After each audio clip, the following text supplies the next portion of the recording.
Hi, my name is Justin, aka Ghost Reader. Today I'm going to be doing a review of the book What's Your Pronoun? Beyond He and She by Dennis Barron.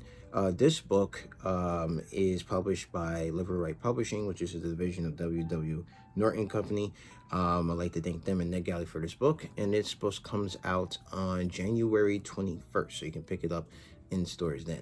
This book is about pronouns. It is written by a linguist, and I thought it's kind of a look at the evolution of pronouns through like non-gender pronouns throughout history. And so basically, this book, like the first chapter, kind of introduces you to the idea of the missing word, that the search for a non-gender pronoun is not something that's new and modern. That's something that grammaticians, professional like editors and writers have been going back and forth about, and ordinary people as well have been going about back and forth about for quite a while as to how do we solve this problem in English language, where we don't how do we solve the problem of a non-gendered pronoun in the English language. Some languages do have non-gendered pronouns, some don't, and so basically there hasn't been one consensus over this, and this book kind of explores that. There have been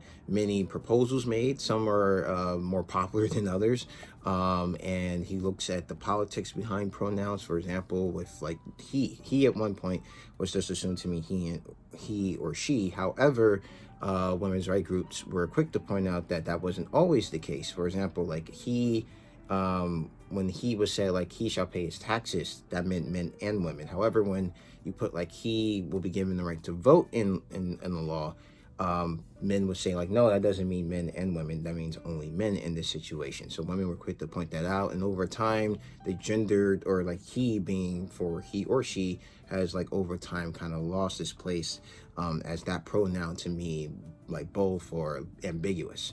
Then he looks at like other proposals that have been made, like Don, here, or Z. There have been many proposals, and he concludes a list of 250 instances where different pronouns have been proposed. Some of them are repeats of others because perhaps the person proposing did not realize that someone had proposed it before, because that particular proposal for a non-gender pronoun didn't catch on. And then he also talks about the gendering of the pronoun debate. So moving from it being ambiguous between men and women to being ambiguous about gender, and when not ambiguous about the gender, but using it for people who are non-binary. So and then he talks about the popularity, or the rise of the popularity of the pronoun they, and how people have been using they as a non-gender pronoun for a very long time. Professionals have been totally against it because they say it's the wrong use, since I believe it's the way that we use it is wrong, because of, I think it's plural, but then no, it's singular, but then we use it as plural, or I think it's the other way around. We use this, yeah, it's plural, but then we use it as a singular. But people pointed out that you is also used the same way, and even though it's grammatically wrong, because we use it in the way we use it in popular language, it should just be accepted that way, and it seems that it will be.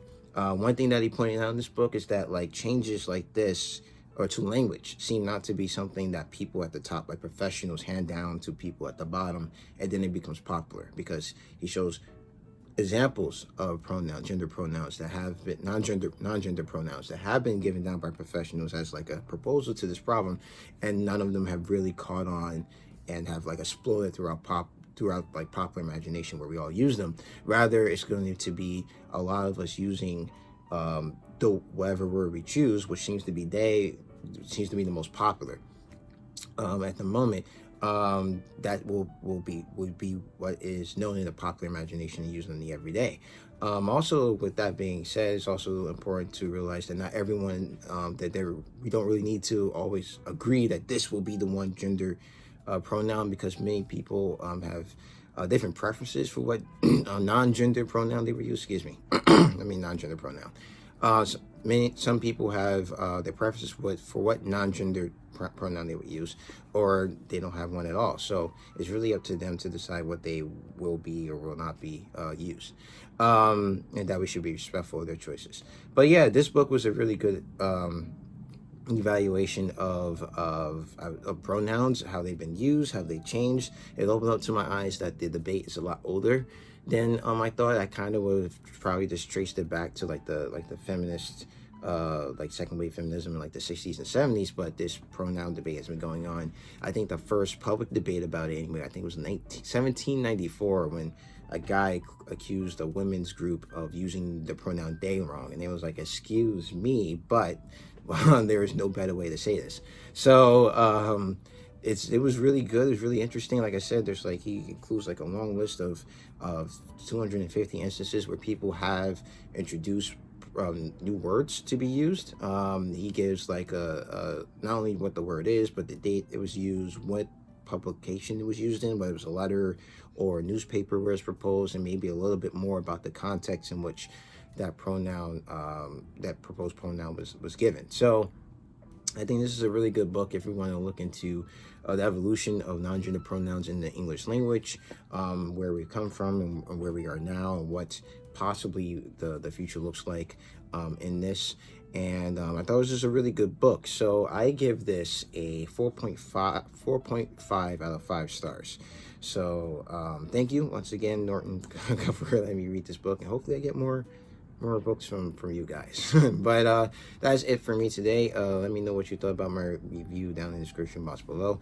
Not in the description box, in the comment section below. If you like this video, please hit the like button. If you want to see more videos from me, please subscribe. You can follow me on Twitter at GhostReach28, on Instagram at Justin the Ghost Reader, and also on Goodreads. The link to that is down in the description box below.